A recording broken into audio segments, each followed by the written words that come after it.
सर्वांना मैत्रीपूर्ण जय भीम। आपण पाहता R K. Bhatkar YouTube channel. R K. Bhatkar YouTube चॅनलवर आपले सहर्ष स्वागत आहे। असेच आमचे नवनवीन व्हिडिओ आवडल्यास आमच्या चॅनलला लाईक करा, कमेंट करा, शेअर करा आणि सबस्क्राईब करायला विसरू नका। सर्वांना मैत्रीपूर्ण जय भीम।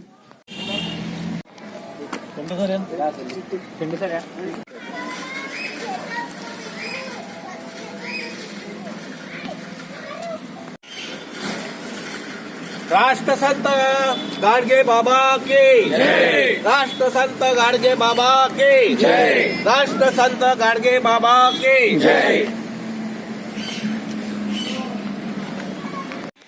परमपूज्य बोधिसत्व डॉक्टर बाबासाहेब आंबेडकर, माता भीमाई, माता रमाई, तसेच काल ज्यांची पुण्यतिथी होती ते समाजसुधारक संत गाडगे महाराज यांच्या स्मृतीस मी प्रथमतः अभिवादन करते।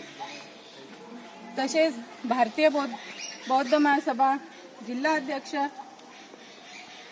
आणि ऐतिहासिक वंदनेचे प्रणेते प्राध्यापक प्रकाश बोरकर सर आणि भारतीय बौद्ध महासभेचे सर्व पदाधिकारी यांना माझा मानाचा जय भीम।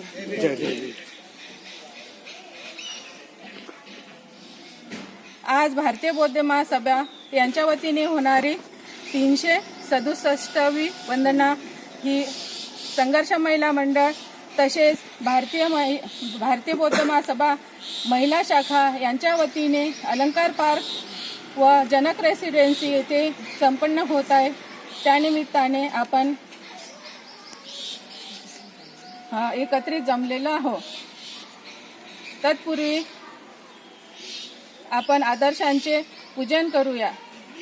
मी संघर्ष महिला मंडळाचे सर्व महिला पदाधिकारी व भारतीय बौद्ध महाशाखा महिला पदाधिकारी यांना आदर्शांचे पूजन करण्याचे सूचित करते।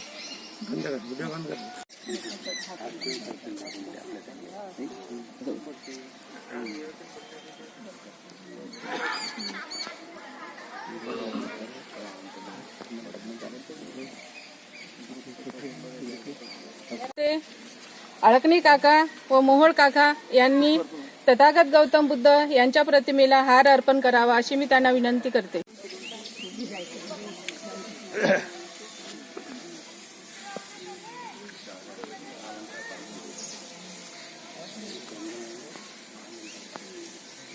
डॉक्टर बाबासाहेब आंबेडकर यांच्या प्रतिमेला हार अर्पण करतील अशी मी त्यांना विनंती करते।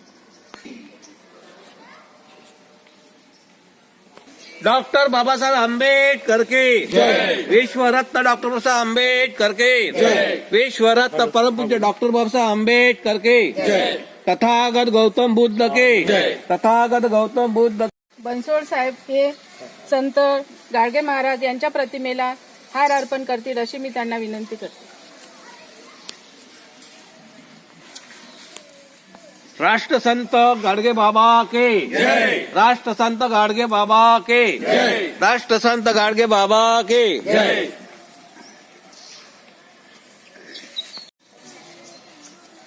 एक हार आहे ना सर, यांच्या प्रतिमेला हार अर्पण करतील अशी मी त्यांना विनंती करते।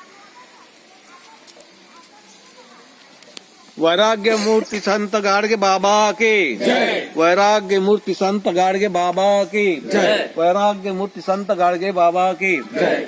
गौतम बुद्ध, भारतीय घटनेचे शिल्प संत गाडगे बाबा आणि माता भीमाई यांची सुद्धा काल पुण्यतिथी झाली। त्यानिमित्त या सर्व महामानवांनी या ठिकाणी अभिवादन करतो। आज संत गाडगे बाबा यांच्या पुण्यतिथी निमित्त मला या ठिकाणी त्यांच्या आजचा जो धम्मपद आहे तो माझ्याकडे दिला।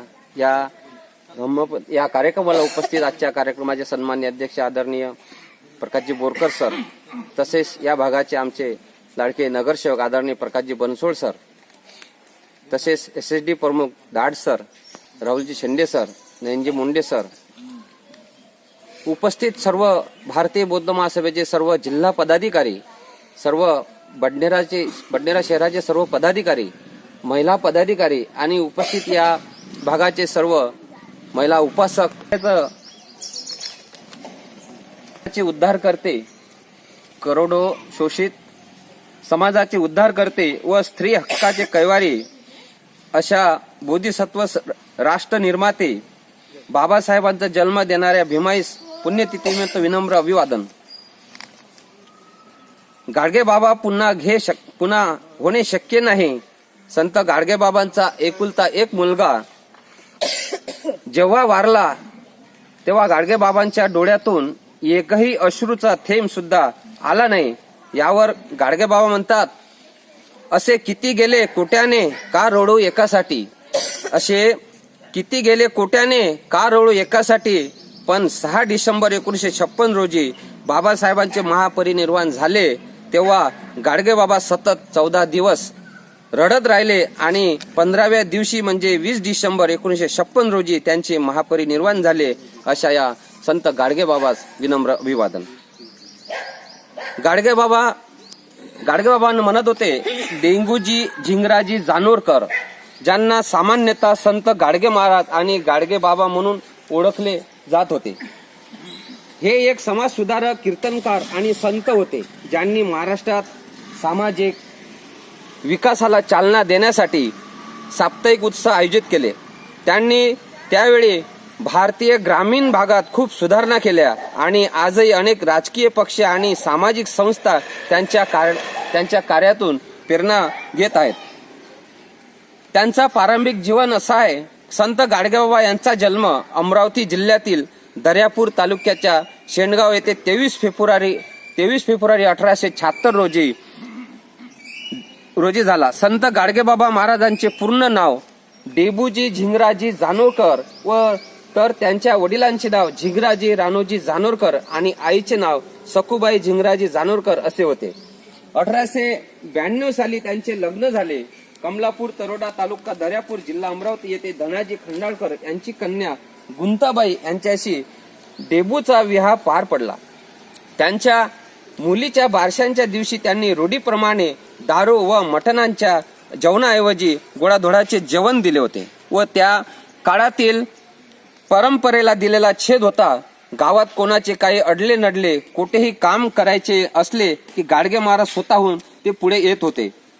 1 फेब्रुवारी 1905 रोजी पहाटे सुमारे 3 वाजता वयाच्या 29व्या वर्षी त्यांनी घरादाराचा त्याग करून संन्यास स्वीकारला. त्यांनी तीर्थाटन केले, अनेक ठिकाणी भ्रमण केले. ते एक प्रवासी सामाजिक शिक्षक होते. पायात फाटलेल्या चप्पल आणि डोक्यावर मातीची वाटी घेऊन ते पायी प्रवास करायचे आणि हीच त्यांची ओळख होती. गावात प्रवेश केला की लगेच गटारी आणि रस्ते साफ करायला सुरुवात करत असे आणि एक काम आटोपल्यावर ते स्वतः गाव स्वच्छ केल्याबद्दल लोकांचे ते अभिनंदन सुद्धा करत होते. गावातील लोक त्यांना पैसे देत असे, मात्र बाबा तो पैसे समाजाच्या विकासासाठी आणि भौतिक विकासासाठी वापरायचे. लोकांकडून मिळालेल्या पैशातून महाराज गावोगावी शाळा, धर्मशाळा, रुग्णालय, प्राण्यांचे निवारे बांधत असत. गावाची स्वच्छता केल्यानंतर ते संध्याकाळी कीर्तनाचे आयोजन करत होते आणि त्यांच्या कीर्तनाद्वारे ते लोकाभिमुख आणि समाज कल्याणाचा संदेश देत असत. आपल्या कीर्तनात ते लोकांना अंधश्रद्धेच्या भावनाविरुद्ध प्रबोधन करत असत. संत कबीरांच्या दोहोचा त्यांनी आपल्या कीर्तनात वापर करत असे. संत गाडगेबाबा हे खरे निस्वार्थी कर्मयोगी होते. त्यांनी महाराष्ट्राच्या कानाकोपऱ्यात अनेक धर्मशाळा, गोटा, शाळा, रुग्णालय, वसतिगृह बांधली. दान म्हणून आलेल्या पैशांची त्यांनी हे सर्व बांधले. पण या महामानवाने त्यांच्या संपूर्ण आयुष्यात स्वतःसाठी झोपडीही बांधली नाही. आपले संपूर्ण आयुष्य धर्मशाळेच्या वरांड्यात किंवा जवळच्या झाडाखाली घालवले. गुरुदेव आचार्यजीने अगदी बरोबर म्हटले आहे की एक लाकूड, फाटलेली चादर आणि खाण्यापिण्यासाठी एक मातीचं पात्र आणि कीर्तन करताना त्यांची एक संपत्ती होती. त्यामुळे महाराष्ट्राच्या विविध भागात त्यांना मातीच्या भांड्यांचे गाडगेबाबा आणि इतर ठिकाणी चिंध्यांचे बाबा असे संबोधले जात असे. त्यांचे खरे नाव आजपर्यंत कोणालाही माहीत नव्हते. महाराष्ट्रासह संपूर्ण भारत सामाजिक समता, राष्ट्रीय एकात्मता, जनजागृता आणि सामाजिक क्रांतीचा अखंड स्रोत असलेल्या संत गाडगेबाबा यांचे देवसदृश्य सौंदर्य व सुडल शरीर, गौरवर्ण, भारदस्त कपाळ आणि प्रभावी व्यक्तिमत्व यामुळे लोक त्यांना डेबूजी म्हणू लागले. त्यामुळे त्यांचे पूर्ण नाव डेबूजी झिंगराजी जानोरकर झाले. गौतम बुद्धाप्रमाणे त्यांनी 1905 मध्ये पीडित मानवतेला मदत करण्यासाठी आणि समाजाची सेवा करण्यासाठी घर सोडले. त्यांनी मध्यरात्री एक लाकडी आणि मातीची भांडी घेऊन घर सोडले. ज्याला गडगा लोटा म्हणतात. दया, करुणा, बंधुत्वा, स्वाटा, मानव कल्याण, परोपकार, निराधारांना मदत करणे या गुणांचे भांडार असलेले बुद्धांचे आधुनिक अवतार डेबूजी सन 1905 ते 1917 पर्यंत साधकांच्या अवस्थेत राहिले. डेबूजी नेहमी आपल्याजवळ मातीची भांडे ठेवत असत. यामध्ये ते अन्न खात असे आणि पाणीही पित असे. महाराष्ट्रात मडक्यांच्या तुकड्याला गडगा म्हणतात. त्यामुळे काही लोक त्यांना गाडगे महाराज म्हणू लागले, तर काही लोक त्यांना गाडगे बाबा म्हणू लागले आणि पुढे ते संत गाडगे बाबा या नावाने प्रसिद्ध झाले. गाडगे बाबा हे डॉक्टर आंबेडकरांचे समकालीन होते आणि त्यांच्यापेक्षा 15 वर्षांनी मोठे होते. वास्तविक गाडगे बाबा अनेक राजकारण्यांना भेटत असत, पण डॉक्टर आंबेडकरांचा कार्यांचा त्यांच्यावर खूप प्रभाव होता.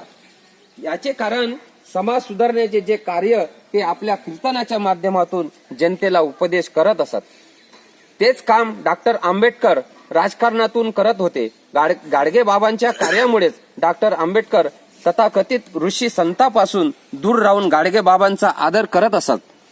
गाडगे बाबांना ते वेळोवेळी भेटत असत आणि समाज सुधारण्याच्या मुद्द्यावर त्यांचा सल्ला सुद्धा घेत असत. संत गाडगे बाबा यांचे कार्य म्हटलं की संत गाडगे महाराजांनी कीर्तनाद्वारे आपले लोक शिक्षणाचे कार्य ऋणमोचन विदर्भ या गावापासून त्यांनी सुरू केले. ऋणमोचन येथे त्यांनी लक्ष्मीनारायणचे मंदिर बांधले. 1908 मध्ये पूर्णा नदीवर त्यांनी घाट बांधला. 1925 मध्ये मूर्तिजापूर येथे गौरक्षणाचे त्यांनी पूर्ण काम केले आणि एक धर्मशाळा व एक विद्यालय त्यांनी बांधले. 1917 मध्ये पंढरपूर येथे चोखामुडा धर्मशाळा बांधली.